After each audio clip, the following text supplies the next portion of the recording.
Hello, 大家好 and apa khabar semua? As you can see, Nick is not here because he's out doing some other things that is not as important as this. But yes, I do miss Nick. Welcome back to another episode of the Epic Arcade Podcast, where we, your video game best friends, my name is Kelvin Tay. And I'm Afiq K. We will be somewhat diving into Like a kiddie pool deep dive. like a kiddie pool deep dive. That's a very nice way to put it. On this very specific topic called Bluepoint games. Oh man. So, if you haven't been following the news, it's basically one of the greatest of greats when it comes to porting, when it comes to remakes, when it comes to remasters. I mean, that's their focus, right? That is their They min-maxed the remaster and remaking skill. That's definitely one way to put it. So, if you're unaware of this, in this episode, we will be kind of like kiddie pool deep diving into the topic itself. What is happening? What is Bluepoint games? And where might this take us in the future of remakes and remasters for, well, technically us, the PC gamers. Yes. Right? Because we need them. So after the break, that's what we'll be talking about.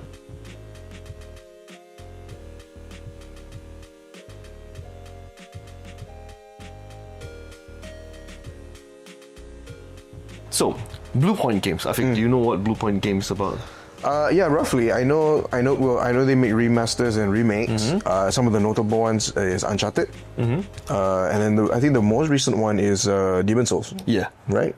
So when we talk about Bluepoint games, I want to bring you guys back all the way before they got acquired by Sony. Yeah. They were former members or former developers of Retro Studios, the team behind Metroid Prime. For nearly 2 decades, they have been the wizards of remakes. Yeah. Why I call them wizards of remakes? Wizards. WEE, right?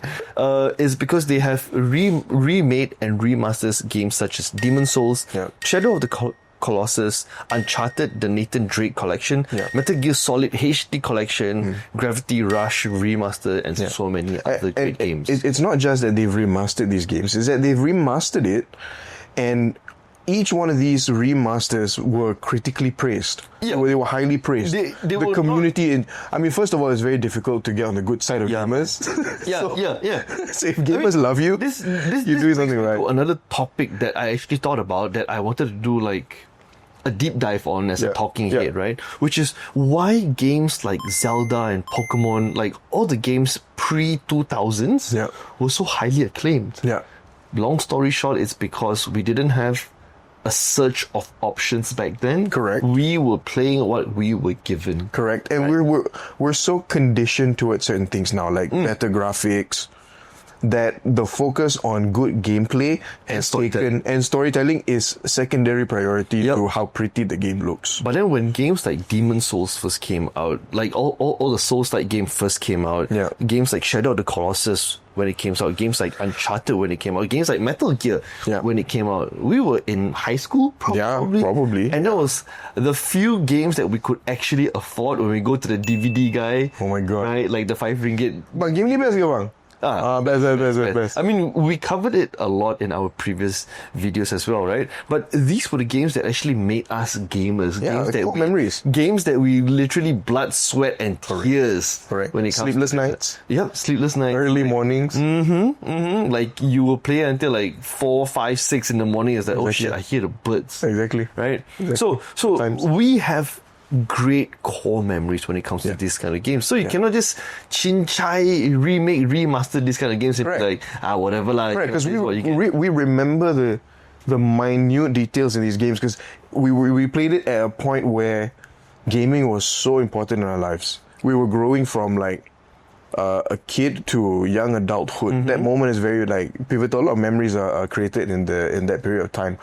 So when you take these games today and you try and remake or remaster them, the level of fan service needs to be respected. Yeah. Because you're not only remaking a game, you are trying to recreate that nostalgic. Oh, this is a good way to put it, man. Yeah, that we have, right? Because it's not like you're recreating the experience. Yeah, because if I were to ask you, right? Oh, Fik, remember the first time you played Minecraft with your friends? Yeah, bro, that's a different experience, right? Remember when you play like Zomboid for the first time with all your friends, or even if I just say, Fik, remember during the pandemic, we were playing GTA 5 and a good experience we had there. Mm-hmm. How do you remake or recreate that kind of memories you have with your friends? Exactly. Right? Exactly. So it's not just a chaplang remake or remaster. You actually have to recreate everything faithfully to what we remember as gamers, right?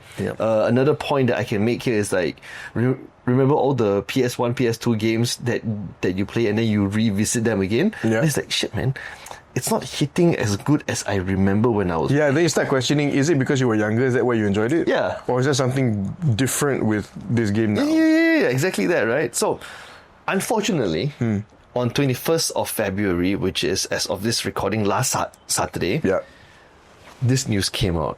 And I'm reading it off Polygon. Yeah, go ahead. The title. The destruction of Sony's go-to remake studio is one of PlayStation's most embarrassing failures.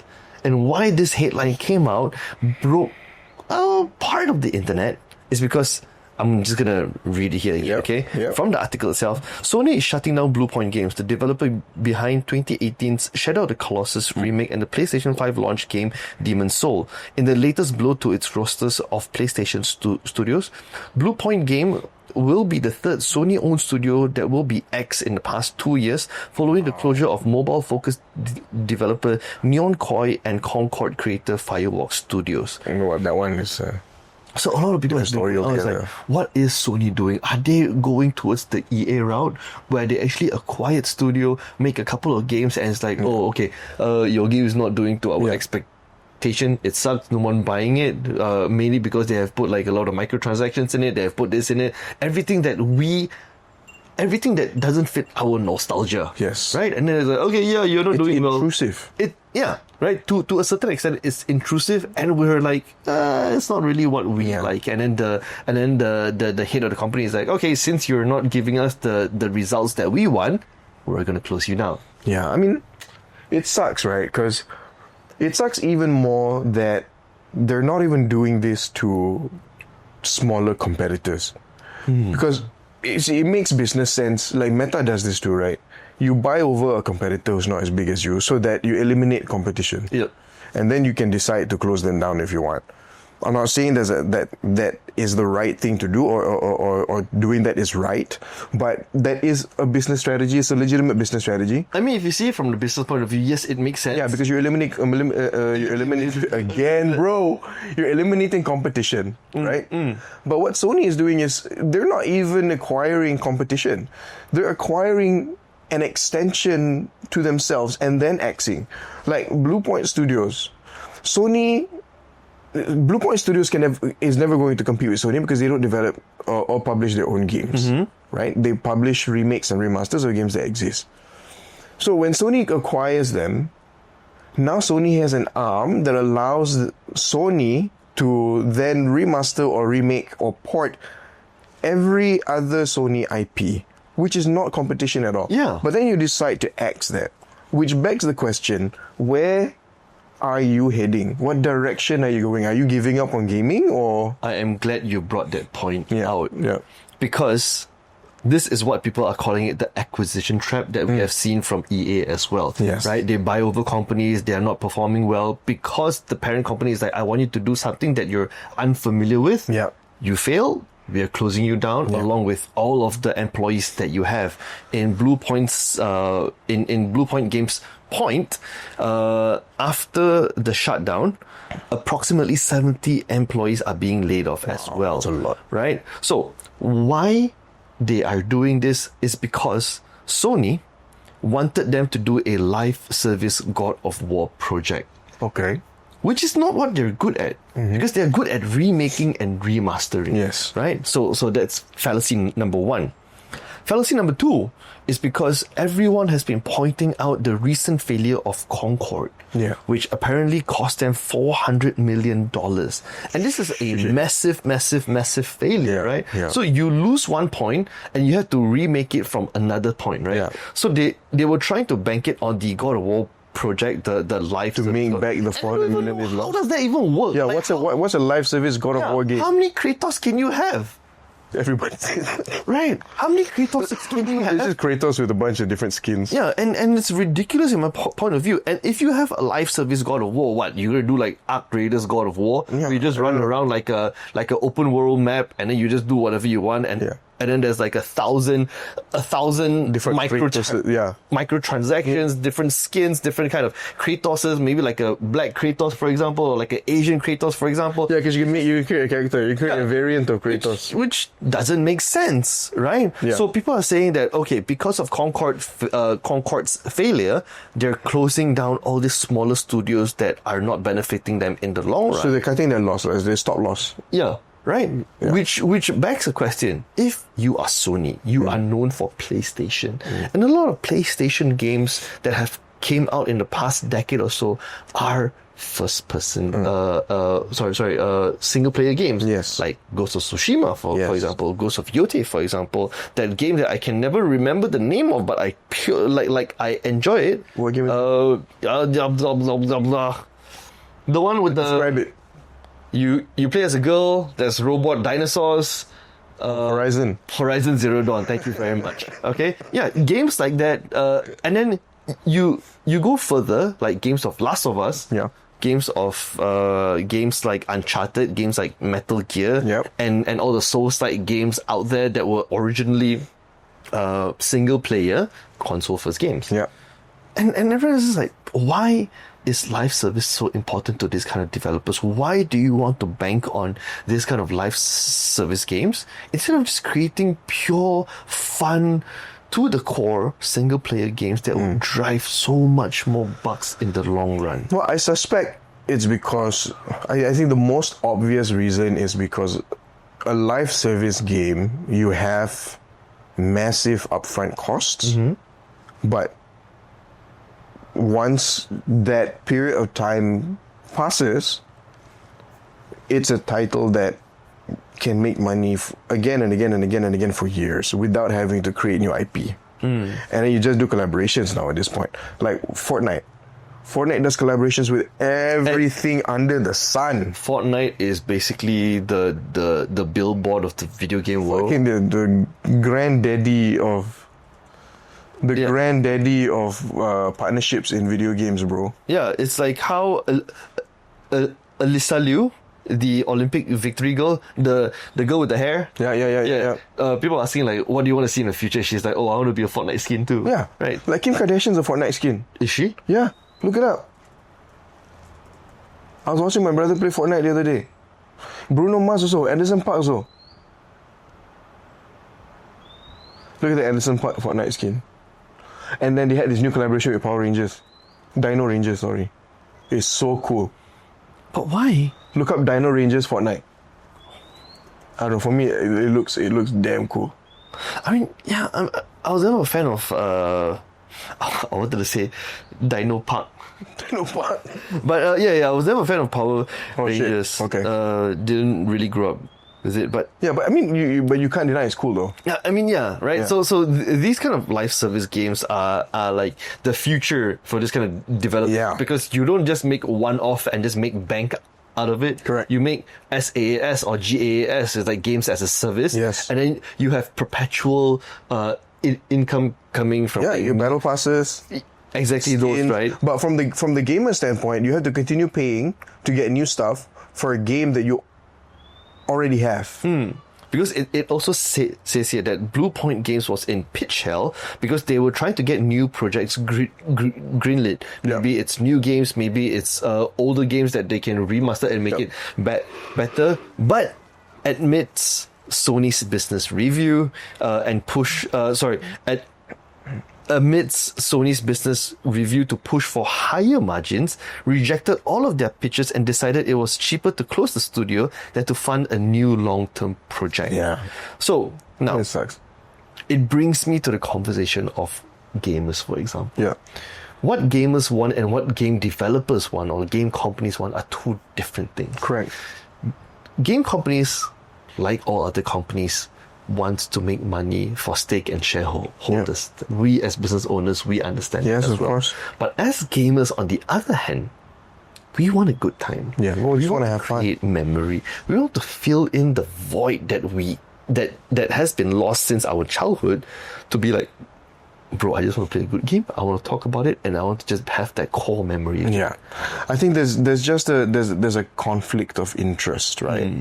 Like a good example of this, and I've been getting into this side of gaming over the past few days, over the past couple of days actually, because I've rekindled my love for Elder Scrolls, like the Elder Scrolls games, particularly Skyrim.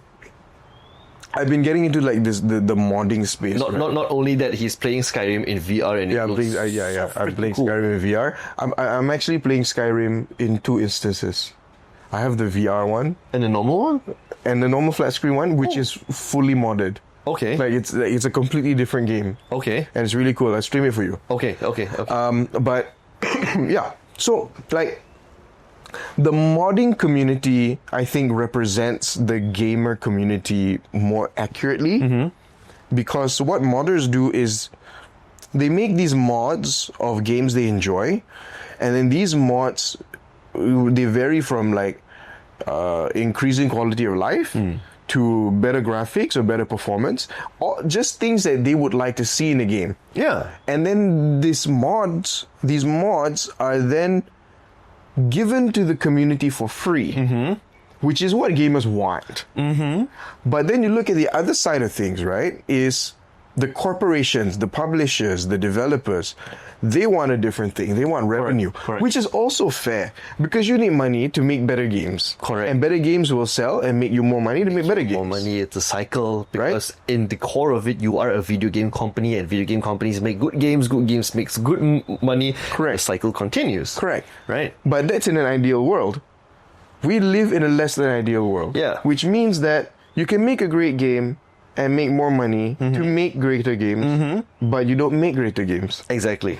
Right? or if there's an idea of a greater game, you just shoot it down because you feel personally this is not what the people want. Yeah. But in retrospect, as gamers, we're constantly seeking the next great. Yeah, the next high. And what was the next high, bro? Man, if you put it that way, yeah, the next high, right? And if you can't find the next high, like me, you go back to older games. Yeah. Like recently, a bit of what we've been doing recently. I've been playing a lot of Zomboid, dude. Yeah, I know.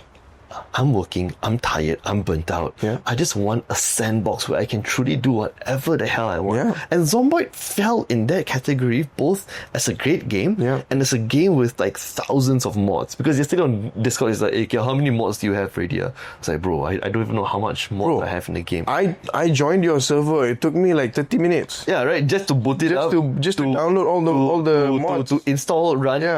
Install, boot, and run all the mods that I have. There were at least 50 different types of cars. I just say it's crazy, and that's exactly the kind of high I want, because I just want to do what I want to do. Yeah. And if you were telling me, right, you cancel a game because it says here, right, after the Concord Aftermath, people are saying that Bluepoint Studio actually have other ideas to remake greater games, games like Ghost of Yote, or games like Death Stranding 2 for PC, for example. And I just feel like that's sayang lah, because if you were to think back, right, what games would you want to remaster that you can feel it again today as you did 20 years ago? For me, there's this game called X111 or I've never heard that before. 13. Unfortunately, this game was remastered before. Okay, but it wasn't good, and it was one of the shittiest remasters ever. The FPS was bad, the controlling was bad, the gameplay was bad, and I was like, "Fuck! This is such a sad scene." If you don't know what 13 is, right? Yeah. It is a cell shaded FPS game. You play as this. You play as this spy. Wait a minute! I do know this game. Yeah. You play a spy, and then you went on a mission, and then you got hit in the head, and then you have amnesia, and then you had to find out what happened to you. So they actually remastered this game. Yeah, and it was bad. And then another game, Bluepoint there. And then another game, I don't know if you remember this, is this game Mercenaries? called Mercenaries. Yes. There is Playground of Destruction. Yes, I remember Mercenaries. It's also another sandbox game, open world, and then it plays out like GTA as well. Yeah. You fight the Koreans. I remember the stories, yeah. The amount of guns, the amount of helicopters, the amount of vehicles you have is bloody fantastic. I would love a 2026 remake, not remaster, a remake of Mercenaries with co-op and your friends. Yep. So you can actually enjoy the game all together and relive that high that you had back then. Yeah. But unfortunately, these are not the kind of things that you will see, not the kind of things that you will hear as well. Which is because, I mean, the first thing any company has to do in order to think about whether to remaster or remake is always whether there's attention on this game or not. I'm telling you, I would buy it day one. I would even pre-order it. Okami, for example, I would love to see a remake of Okami. Right? There's so many great games. I don't know what games I would want remade. You know what I want to replay, man? I want to relive the whole Guitar Hero era, man. Oh my god, dude! Like you have your guitar, keyboard, you have your drums, you have your mic, you have everything. And what's the other one? There's Guitar Hero and there's Drum Hero. No, there's Guitar Hero and the drum one. Rock Band. Is that Rock Band? Rock Band, yeah. Rock Band and so many other games. But yeah, we're straying off topic, right? As we always do. As we always do. But the idea for this is just I don't know. Here's what I'm curious about. Okay. Didn't they just announce a remake / remaster of the God of War trilogy? They did, yes. Right? They did. They are remaking the trilogy from ground up as well. Correct. So if I read this correctly, they announced the remake of the trilogy before they announced the shutdown of Bluepoint. Mm-hmm. But both of those things had to have been decided much earlier on, right? And I think, if I remember correctly, the trilogy will be developed by their Santa Monica Studios. Which begs the question. I don't understand the Santa Monica Studio has announced a remake of the original God of War Greek trilogy, which is currently in the early stages of development. Yes. So now I'm confused, right? You've acquired what can be understood as the gold standard of remakes and remaster developers. These people know what to do. Yep. And they've done it before on major AAA titles. Successfully. And these ports were even highly acclaimed and highly praised and loved by gamers. Praised by critics and fans. Right?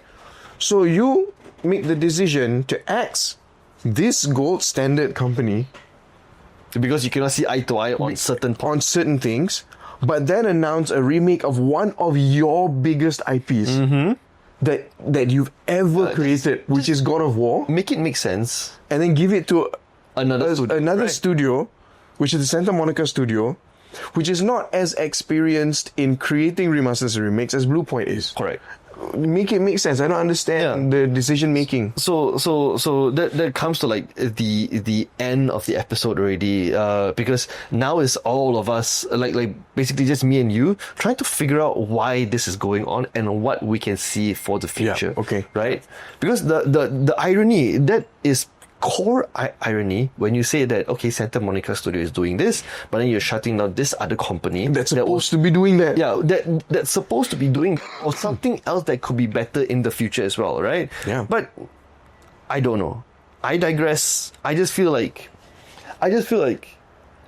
they are really hurting and bleeding and hemorrhaging from the loss of Concord, because Concord was supposed to be the next great thing, like Destiny, for example, right? Because it's going to be a game as a service. It came out less than a year, it's shut down, no one's playing it because it just sucks, it's clanky, and now they're trying to figure out, okay, how can we recuperate this 400M? Yeah, I think they're in panic mode. Yeah, but to me, as a gamer, I feel like this is a missed opportunity. This is a misplay.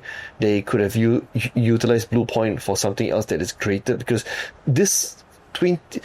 everything after 2020, everything post-pandemic, I feel, is what has been or leading up to be the years of nostalgia. Yeah.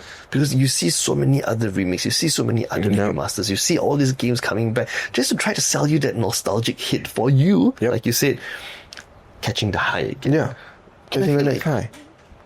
Hold on, Marcus have something to say. You want to say it? You want to just shout it out? I believe game companies are not being daring enough to create new ideas, new IP. Yes, I agree.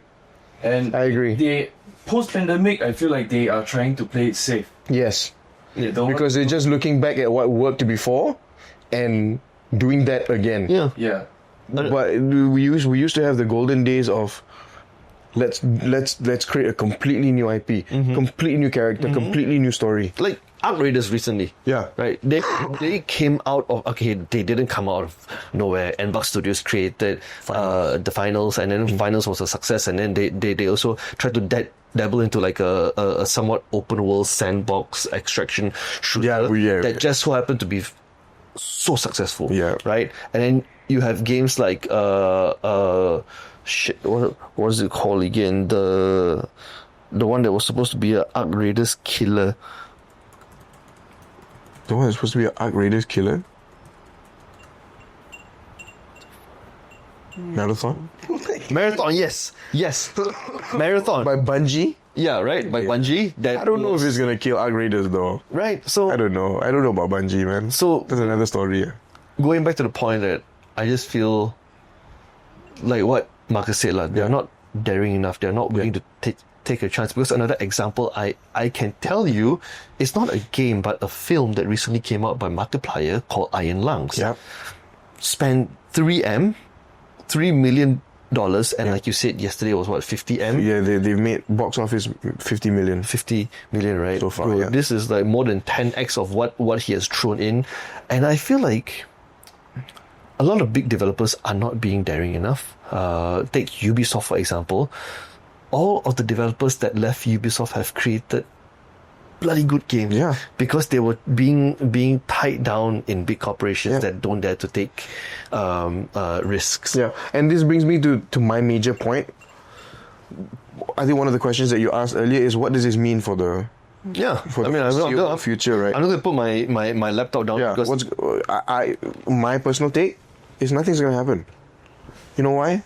The people from Bluepoint, the 70 people that have been laid off, they're going to go out and make their own company. Yeah. They're going to make their own shit. And it's probably going to be better than what Sony can come up with right now. Like Dispatch, for example, the most recent game that I played, Dispatch, for example, right? Yeah. They came out with Telltale Games. They're like, fuck this. I'm going to make a game that is so much better. Yeah. And it took them 7 years. All right? 7 years. And look at where they are today. Yeah. Dispatch is one of the best story-driven games out there. And they came out successful, right? Another one that I can name is Mugenics. Oh, I know Mugenics, right? yeah. Mugenics, in 1 week, they sold enough copies. In 1 week, they sold enough copies to make back what they put in for the game. Holy right? shit, man. And if I'm not mistaken, in 2 weeks' time, they kind of sold 1 million copies. Yeah. I mean, look, even No Rest of the Wicked even sold 1.5 million copies in early release. Yeah, and all these are just indie games that have already proven the point. Like, you don't need big budget studios to make something that fans actually enjoy and would throw money out. Here's the. I just want to add one more thing, right? Yeah. Another point that I want to add there is that if you want to recuperate your money, 180 ringgit AAA title does not make sense for a lot of people, especially in third world countries or like South America, for example. Because Mugenics, for example, it is $30. And if I'm not mistaken, in Malaysia, that is 50-ish ringgit? No, $30? About 72 ringgit is it's 72 right now. Yeah, it's 72. Subsidized, okay. Right? So it's like, bro, come on lah. Yeah. Look, here's a secret sauce, right? And it's the most obvious thing ever, but most major studios don't adhere to this rule, right? To do something great for a community of people, the first thing you have to do is listen. That's it, dude. Yeah, man. You just have to listen. And it's not hard. All you have It's to do, not difficult. all you have to do to listen is just go on the Steam page and look at the reviews. Look at the reviews. Go to Reddit, public a forum, for example. Discords, Yep. forums. Like, Just come on. listen, man. If you listen, you'll start to understand that we don't want big things. Yeah, man. We want small things Yeah. made with heart. Like for example, have you heard of Crimson Desert? Like this upcoming game. Yes, I have. So it has been Crimson Desert. announced that Crimson Desert is going to be one of the biggest games in world size.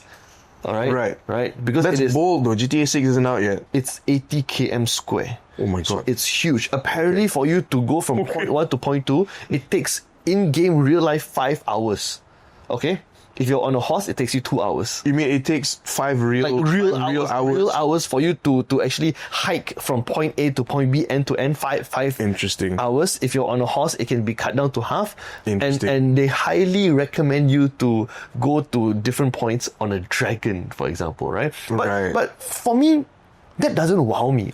Honestly, 80 km square doesn't wow me at Yeah. all. Because I don't know if you remember Genshin Impact. Yeah, I remember Genshin Impact. I wanted to love Genshin so much. Yeah. But what's the point of loving a game where everything else was just fillers? Yeah. There's no life. Copy paste. Everything was copy paste. There is no life. There is no other place that you can meet. There is no community place that you can come together. Yeah. Right? And I'm just existing there alone. Yeah, this was the same problem with Starfield also. I mean, I love Bethesda. Oh yeah, you can go to like 1 million generated planets, but what's the Correct. point of going But to it's a million? empty. Yeah. What's the point? What's the point? Right? Like Arc Raiders, you actually meet other players, you can shoot them, you can befriend them, and you Yeah. can actually communicate with other people Yes. in the same world, and you share the same love for the game. Yes. But if you throw me into a game that is like, I haven't done my research on Crimson Desert, so I don't know much about it yet. I know bits and pieces. I don't know if it's co-op. I don't know if there's going to be other players. But I'm just saying, if you throw me into a game like, 80 km square, and it's like, wow, it's the biggest game ever, and it's like, wow. But if I'm there alone, then what's the point? Because if you look at Hogwarts Legacy, for example, or like New World, for example, yeah, it's nice. But after like 30 hours in the game, Yeah, you're bored. you're bored. You're bored. Because there's no changes in the NPCs. There's no difference in the mobs that you kill. Like we mentioned before, it's all just reskin, recolored, and it's just like boring lah. Yeah. But yeah. Yeah. That's the end of the episode. Anyways, before we close it off, yeah. I just wanted nothing to do with whatever you're talking about. Okay. Just something that I saw the other day that I think is really cool. Like for our audience also. A good way to look at some video games, right? Let's say Bethesda games, right? I don't know why. I want to bring it up because it blew my mind when it was explained this way in this video. Bethesda games is known for their modding community. Okay. And it's because Bethesda games is essentially a Lego set. That's what it is. You buy a vanilla, you buy a Lego set, you build it up as it was intended to be built. And then that's like playing vanilla Skyrim. Okay. But once you've completed building that Lego set, you can then take it all apart, And then do something else with it also. build something completely different with it. Okay. Add stuff to it that you already have. That's a nice way to put it. Right? Huh. The moment I saw this video and the video said that, I was mind blown. I was like, you know what? You're right. You are right. Bethesda games are Lego set. I mean, that's technically Zomboid also. Yeah, like Zomboid is a all Lego the set. sandbox games out there, right? Fallout, Zomboid, Minecraft, for example. I mean, Minecraft is literally a Lego set. It's right? literally Lego. You're building shit. But yeah, I agree. You can enjoy the core game or the vanilla game itself, but then if you have good mods, for example, it's like buying like the Lego City theme, for example. Yeah, you can buy a police gas station. Yeah, right. But then you can also add in things like gas station. Yeah, the fire station, Yeah, fire right. truck. Yeah. But that's all the time we have for this episode. Please tell us in the comments down below what you actually think about the whole Bluepoint Studio shebang. Yeah. Because my personal take is it's not right. Yeah. They have so much potential. But I am also at the point where I am looking at what you said, the 70 employees that are being axed, will they go out and make something greater? Yeah. Like the Ubisoft X staffers for Expedition 33. Yeah, exactly. My personal take is, this is the best thing that can happen to the 70 people. Yeah. Go out and do your shit. The gaming community is so ready If to your accept new sandbox things. is your sandbox. Yeah, this is a sandbox. Yeah. Just Right. again, the best thing that can happen to you. So yeah, that's all the time we have. I'm your video game best friend Kelvin Tay. And I'm Afiq K. And until next time, We'll see you next time. ciao. Bye bye.